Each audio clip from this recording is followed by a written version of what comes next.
ದಕ್ಷಿಣ ಕನ್ನಡದ ವಿಟ್ಲದಲ್ಲಿ ಮತ್ತೆ ಕೇಳಿಸಿತು ಭೀಕರ ಸ್ಫೋಟದ ಸದ್ದು.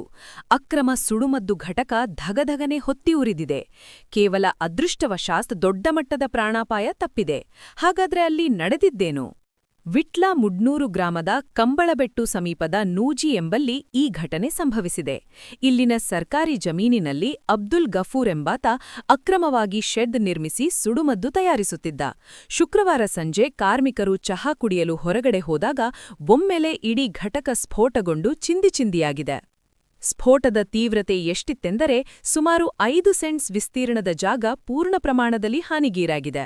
ಸುತ್ತಮುತ್ತಲಿನ ಮರಗಳು ಸುಟ್ಟು ಕರಕಲಾಗಿವೆ. ಸ್ಫೋಟದ ಸದ್ದು ಕೇಳಿ ಜನ ಭಯಭೀತರಾಗಿ ಮನೆಯಿಂದ ಹೊರಬಂದಿದ್ದಾರೆ.